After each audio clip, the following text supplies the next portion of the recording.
Միջնադարի ճանապարհային կարևոր հանգույցներից մեկում Արուջի ամրոցում հայ-իտալական հնագիտական պեղումները բացահայտել են հոյակերտ կառույցի մասին մի շարք պատմական փաստեր։ Պարզվել է, որ այստեղ վաղ միջնադարում տարադրամի փոխանակման կետ է եղել։ Վերջի տարիներին հատկապես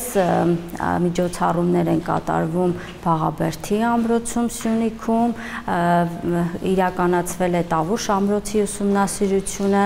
հիմա Բերդկունք ամրոցում են իրականացվում պեղումներ, որոնք հետո միտված կլինեն արդեն ամրակայմանը, Ամբերդում են հիմա կոնկրետ իրականացնում վերականգնման ամրակայման աշխատանքներ։ Պեղումները բացահայտում են հետաքրքիր տվյալներ այդ ժամանակաշրջանի իրողությունների եւ հայերի կենսակերպի մասին։ Ամրոցներ Հայաստանում բազմաթիվ են, սկսած բրոնզե դարից մինչև ուշ միջնադար,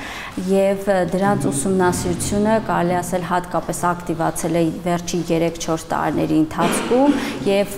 պետությունը բազմաթիվ միջոցներ է ներդնում այդ ամրոցների վերականգնման, ամրակայման համար, որպեսզի դրանք նույնպես դառնան շատ կարևոր զբոսաշրջային կենտրոններ։ Ամրոցների ռազմական ենթակառուցվածքների եւ պաշտպանական համակարգերի ուսումնասիրությամբ զբաղվող հնագետներին, ճարտարապետներին, պատմաբաններին, պատմամշակութային ժառանգության պահպանությունն ու կառավարումը իրականացնող փորձագետներին համախմբելու նպատակով Գիտությունների ազգային ակադեմիայի հնագիտության եւ ազգագրության ինստիտուտում մեկնարկել է ամրոցները եւ պաշտպանական համակարգը առաջավոր Ասիայում միջազգային գիտաժողովը։ Գրեթե բոլոր մարզերը ներառված են, այնպես էլ մեր հարևան երկրների ամրաշինական համակարգերի մասին է եւ դրանով փորձում ենք նաեւ որոշակի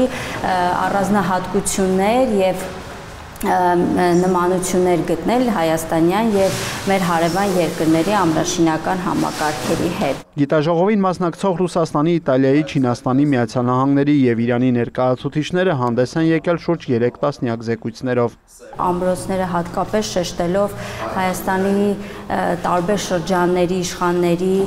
դերը երկրի պաշտպանության գործում, իսկ կարևոր են նաեւ արդիական են այսօր ցույց տալու համար նաեւ թե ինչպիսի ստեղծագործական միտք են մարդիկ ներդրել